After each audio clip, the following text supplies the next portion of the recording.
warahmatullahi wabarakatuh. Waalaikumsalam warahmatullahi wabarakatuh. Halo pemirsa yang budiman, apa kabar nih? Semoga semua dalam keadaan sehat walafiat. Amin amin ya rabbal alamin. Perkenalkan, kami dari SMK Negeri 1 Banyudono. Dan perkenalkan, nama saya Afifjah Juliana Sofura dari kelas 12 TKJ 2 sebagai moderator. Dan di samping saya sudah ada Ustadz Budi Utomo selaku guru agama Islam di SMK Negeri 1 Banyudono.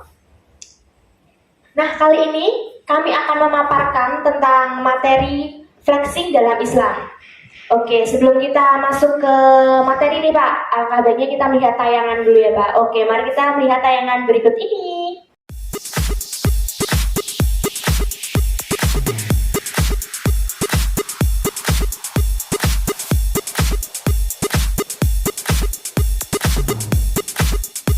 O popozão no chão, e o popozão no chão.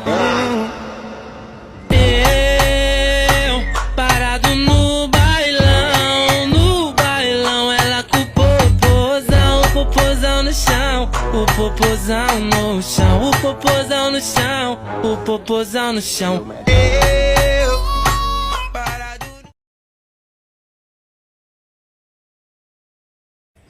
Nah, setelah melihat tayangan tadi kita, pendapat Ustadz tuh gimana? Ada rasa sedih kah, bahagia kah, atau miris, atau gimana nih?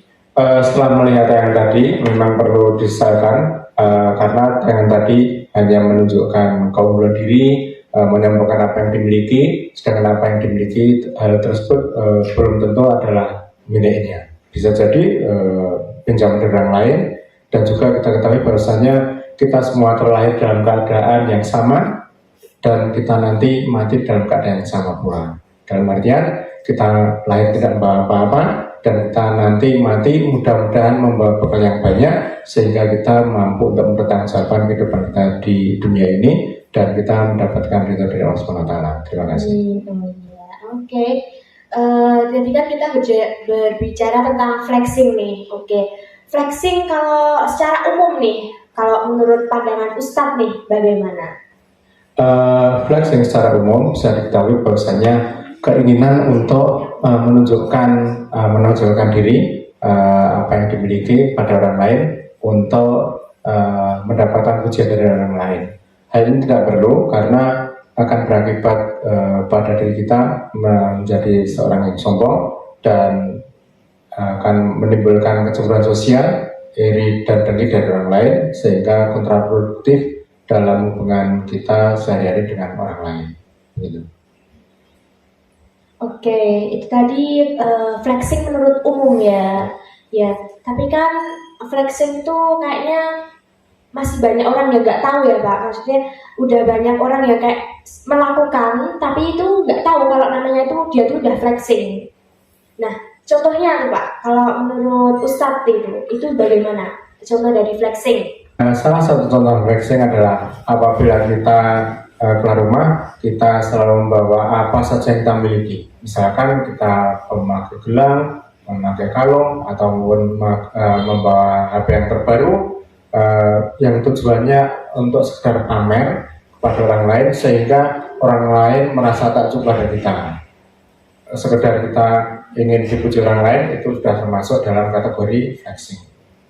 Tapi kalau kita santai saja kemana-mana, memang itu yang kita miliki, kita sepertinya saja. Kalau membawa HP ya sebaiknya tidak perlu ditentang-tentang kemana-mana karena akan menimbulkan menginspirasi orang lain, apalagi para penjahat apabila mereka melihat kita selalu pegang HP kemana-mana, itu akan menjadi sasaran empuk dari para penjahat tanpa kita sadari. Karena itu kalau kita membawa HP sebaiknya disimpan di tempat yang wajar saja, tidak perlu kita pamer-pamerkan sehingga tidak mengundang para orang-orang yang tidak bertanggung jawab untuk mengganggu kita. Terima kasih. Oke, itu tadi contoh flexing ya Pak. Kalau contoh flexing di media sosial itu gimana Pak? Soalnya kan banyak ya flexing itu pada di media sosial karena sekarang kan zaman juga sudah modern, semua apa-apa dilakukan di media sosial. Salah satu contohnya apabila kita memiliki kendaraan bermotor yang baru, kemudian kita update status, kita tampilkan di status kita, itu salah satu dari contoh flexing.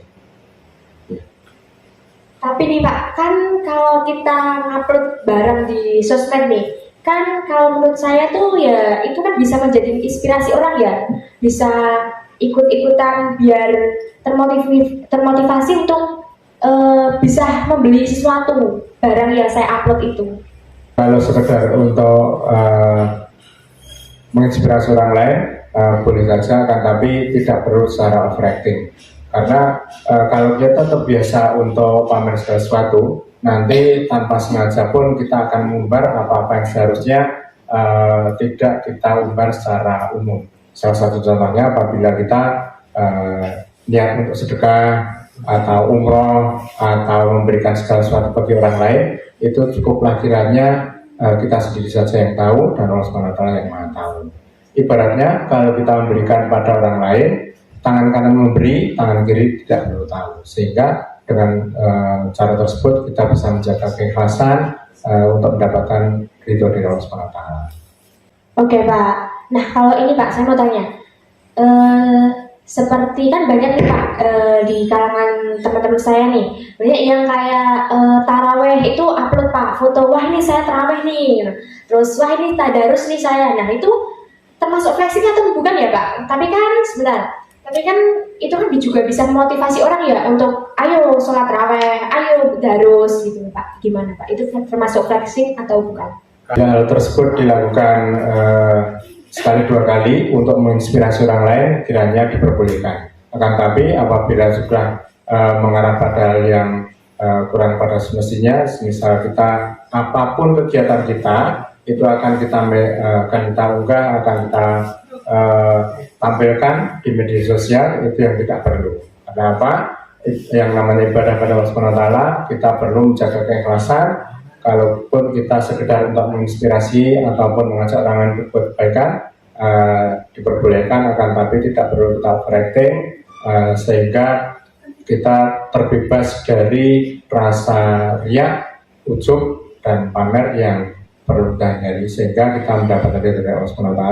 Karena salah satu inti dari amal ibadah adalah keikhlasan, yaitu semata-mata kita beribadah ataupun beramal soleh hanya untuk mencari ridha Allah SWT, bukan untuk dipuji ataupun ingin mendapatkan komentar dari netizen. Gitu.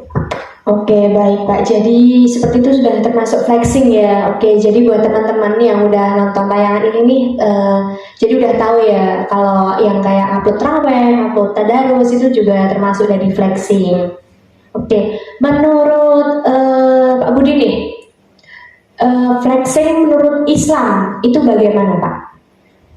Flexing menurut Islam sangat dilarang karena Allah SWT berfirman dalam surat Luqman ayat 11 ayat 18, a'udzubillahi minasyaitonir rajim, bismillahirrahmanirrahim, wala tusa'ir khataka lin-nasi wala tamshi fil ardi maraha innallaha la yuhibbu kulla mukhtalin fakhur. Janganlah kamu malingkan wajahmu dari manusia dengan sombong, dan janganlah kamu berjalan di muka bumi dengan angkuh atau congkak. Sesungguhnya Allah tidak menyukai orang-orang yang sombong lagi membanggakan dirinya sendiri. Tersebut juga dalam surat yang lain, faqala ana rabbukumul a'la fawadahu nakalan akhirata wal ula. Pada saat itu Fir'aun berkata, akulah Tuhanmu yang paling tinggi, maka Allah menghukumnya baik di dunia maupun di akhirat. Dengan dalil tersebut cukuplah bagi kita semua sebagai rambu-rambu bahwasanya kita tidak boleh pamer, tidak boleh merasa sombong, mengunggulkan diri, serta meremehkan orang lain. Karena pada dasarnya kita semua adalah sama. Yang membedakan kita, yang membedakan kualitas manusia di antara manusia yang lain adalah iman dan takwanya. Bukan karena harta bendanya, bukan karena jabatan atau pangkat ataupun hal yang lain yang tidak perlu kita sombongkan. Karena segala sesuatunya adalah datangnya dari Allah SWT. Kita hanya dititip untuk sementara waktu saja, dan itu ada batas waktunya. Ketika kita sudah, mohon maaf, sudah pensiun, ketika kita sudah retired atau pensiun atau sudah tidak menjabat lagi, kiranya juga jabatan tersebut seakan-akan sudah bukan milik kita lagi, dan kita merasa kecewa apabila ada orang lain yang tidak menaruh hormat kepada kita.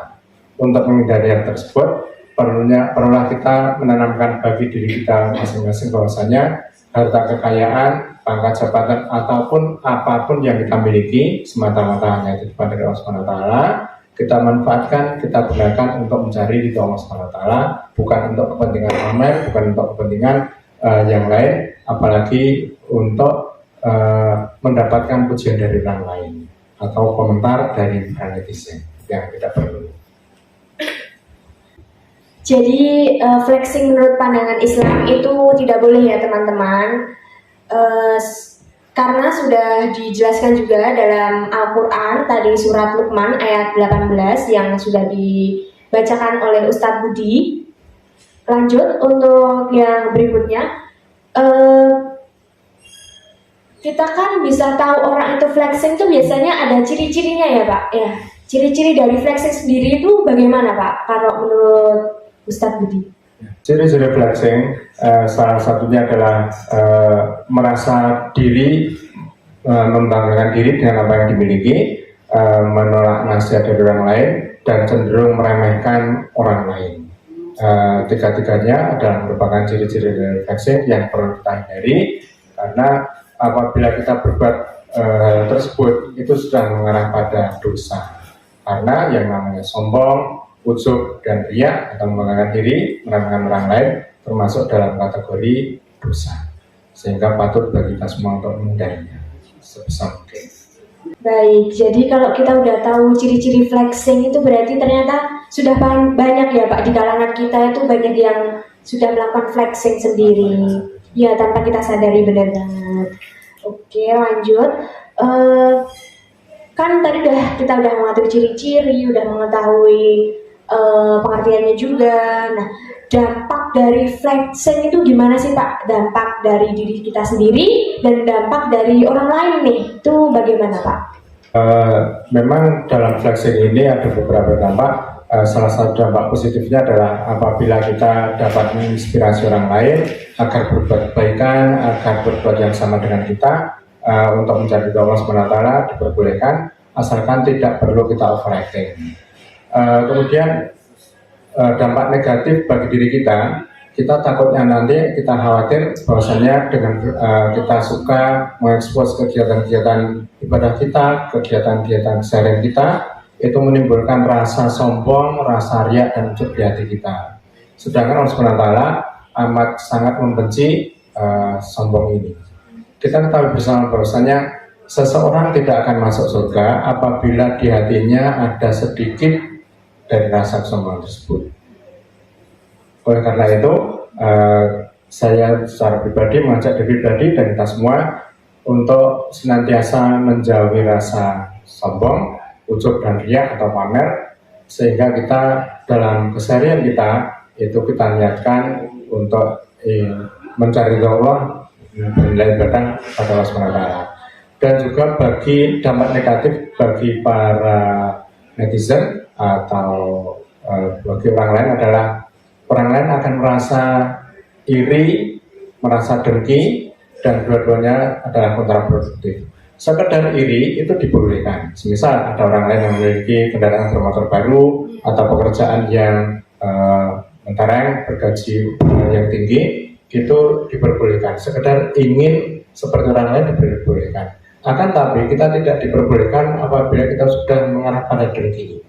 Pengertian dengki adalah rasa tidak suka kepada rahmat yang Allah berikan pada orang lain dan berusaha untuk menghilangkannya. Dengan demikian, apabila kita berbuat flexing, kita khawatirkan nantinya ada orang lain yang dengki pada kita dan berusaha untuk menyingkirkan kenikmatan tersebut dari kita.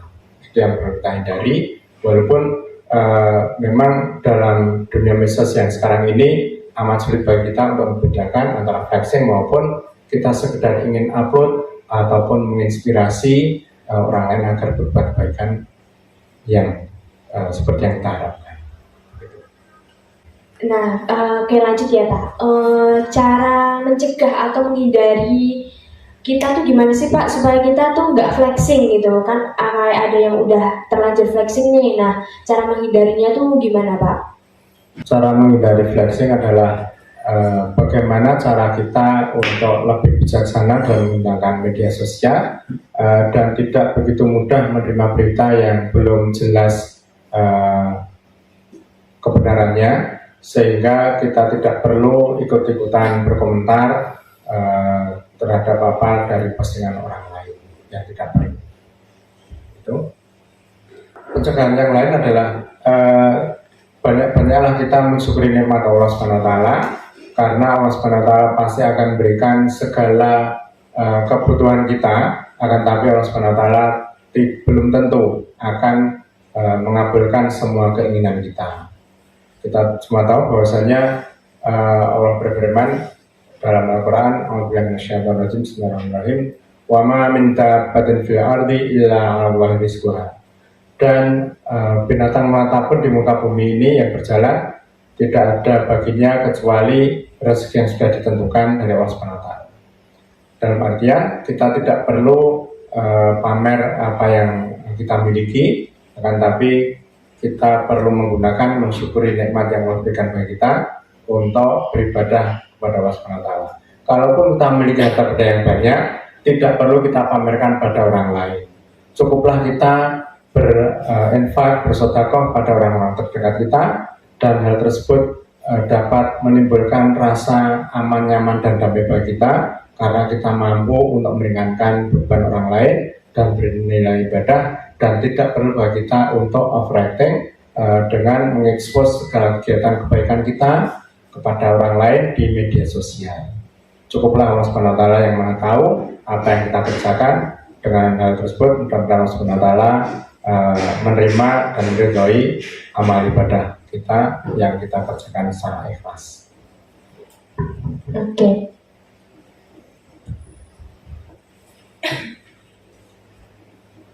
Nah, kan ini udah tahu ya Pak tentang flexing tadi itu apa aja, terus ciri-cirinya bagaimana, dan contohnya bagaimana.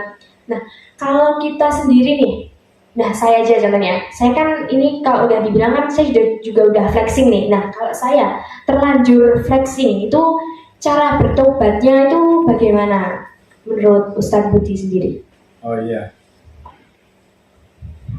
Oh iya, dalam sharing kita memang kita tidak mungkin luput dari salah, khilaf maupun lupa. Namun apabila kita terlanjur untuk melakukan kesalahan, khilafan maupun lupa tersebut, ada baiknya kita temui beberapa cara. Salah satunya adalah menghapus konten yang sudah kita sebarkan, kemudian membuat klarifikasi, dan yang berikutnya adalah mengakui menyesali karena perbuatan tersebut adalah dosa, dan berjanji bahwasanya kita suatu saat nanti tidak akan melakukannya lagi, walaupun hal tersebut memang sulit untuk dilakukan, akan tapi kita jangan khawatir bahwasanya kita akan mampu untuk berbuat yang terbaik, dan jangan lupa selalu memperbanyak istighfar pada Allah SWT. Mudah-mudahan hal tersebut Allah SWT berkenan untuk mengampuni dosa-dosa kita yang pernah kita lakukan di media sosial. Karena kita sudah menempuh beberapa jalan tadi, misalkan menghapus konten, kemudian memperklarifikasi, kemudian menyesali apa yang sudah kita kerjakan, memperbanyak istighfar. Mudah-mudahan dengan hal tersebut mampu untuk memperbaiki hubungan kita sama manusia maupun hubungan kita kepada Allah SWT. Nah itu tadi cara tobat ya teman-teman, kan karena pastikan siapa tahu yang udah nonton ini itu tergerak hatinya untuk bertobat karena sudah melakukan flexing tadi, dan merasa bahwa wah saya sudah melakukan flexing, saya harus bertobat, saya harus minta maaf, saya yang seperti tadi bisa membuat klarifikasi, minta ampun pada Allah, dan berjanji bahwa saya tidak akan mengulanginya lagi. Oke. menghindari. Udah. Ini aku masuk ke yang saya punya teman yang sebenarnya tidak mampu dan ini masuk sih. Nah ini Pak, ini kan di sekolah ya, saya juga punya pendapat nih. Saya kan punya temen nih Pak. Nah temen saya tuh sebenarnya tuh orang yang tidak mampu, mohon maaf sebelumnya. Tapi tuh di sekolahan dan di luar tuh kalau diajak main tuh gayanya tuh udah kayak orang mampu. Contohnya kayak pakai baju-baju branded, barang-barang branded, HP-nya pun dia HP yang mahal. Dan hal tersebut tuh bertujuan untuk mendapatkan pengakuan dari orang lain Pak. Nah itu tuh gimana Pak kalau menurut Ustadz secara pendapat? Kalau menurut saya, hal tersebut sudah memenuhi kriteria flexing atau pamer, sehingga hal tersebut perlu untuk dihindari. Karena apa? Barang-barang yang dimiliki belum tentu jadi miliknya, itu ada unsur penipuan, walaupun kita anggap sebagai sesuatu yang wajar. Karena apa? Kita perlu tampil sederhana, tampil wajar apa adanya. Kalau kita bersyukur pada Allah SWT, cukuplah Allah SWT yang mengetahui tentang kebutuhan kita, dan kita tidak perlu pamer apa yang kita miliki pada orang lain. Daripada kita pamer, sebaiknya kita berpenampilan yang wajar, sederhana, dan kita mampu untuk menunjukkan jati diri kita tanpa harus pamer kekayaan. Jadi kita harus senantiasa mensyukuri apa yang kita miliki karena segala sesuatunya adalah milik Allah Subhanahu wa taala. Itu Pak. Ya. Mungkin bisa ditutup oleh Ustaz. Terima kasih atas waktunya. Karena sudah berakhir, marilah kita tutup dengan berdoa bismillah kepada Allah SWT. Mudah-mudahan amal ibadah kita diterima di sisi Allah SWT, puasa kita bisa sempurna sampai akhir nanti, dan Allah SWT berkenan untuk menerima amal ibadah kita dan mengampuni dosa-dosa kita semua. Amin ya rabbal alamin. Bismillahirrahmanirrahim. A'udzubillahi minasyaitonir rajim. Alhamdulillahirabbil alamin. Alhamdulillahirabbil iyyaka na'budu wa iyyaka nasta'in. Shiratal ladzina an'amta 'alaihim ghairil maghdubi 'alaihim waladdallin. A'udzubillahi minasyaitonir rajim. Bismillahirrahmanirrahim. Hamdan syakirin, hamdan na'imin, hamdan yuafi ni'amahu wa yukafi mazidah. Ya Rabbana lakal hamdu kama yanbaghi li jalali wajhika wa 'azimi sultanik. Radiya billahi rabba wa bil islam dina wa bi Muhammadin nabiyya wa rasulah. Rabbi shrah li sadri wa yassir li amri wa hlul 'uqdatam min lisani yafqahu qawli. Rabbana la tu'akhidna in nasina aw akhtana. Rabbana la tahmil 'alaina isran kama hamaltahu 'alal ladzina min qablina. Rabbana wa la tuhammilna ma la taqata lana bih wa'fu 'anna waghfir lana warhamna anta maulana fansurna 'alal qaumil kafirin. Rabbi firli wa liwalidayya warhamhuma kama rabbayani shaghira. Rabbi zidni ilma warzuqni fahma. Amin. Rabbana hab lana min azwajina wa dhurriyyatina qurrata a'yun waj'alna lil muttaqina imama. Rabbi hab li min ladunka dzurriyyatan thayyibah innaka sami'ud du'a. Rabbi la tadharni fardan wa la taqwadin. Rabbi ja'alni muqimas sholati wa min dzurriyyati rabbana taqabbal du'a. Ya Allah ya Tuhan kami, alhamdulillah dosa-dosa kami, dosa-dosa para pendahulu kami, Bapak Ibu guru kami, Bapak Ibu yang kami hormati, kami cintai, serta berikanlah kesehatan, keselamatan bagi kita semua, sehingga kita semua dapat menjalankan aktivitas sesuai dengan anjuran atau sesuai dengan ketaatan pada Allah SWT. Amin amin ya rabbal alamin. Rabbana atina fid dunya hasanah wa fil akhirati hasanah wa qina adzabannar. Subhana rabbika rabbil izzati amma yasifun wa salamun alal mursalin walhamdulillahi rabbil alamin. Alhamdulillah. Kita akhiri dengan kafaratul majelis. Subhanakallahumma wa bihamdika asyhadu an la ilaha illa anta astaghfiruka wa atubu ilaik. Kurang dari yang mohon maaf. Akhirul kalam, wassalamu alaikum warahmatullahi wabarakatuh.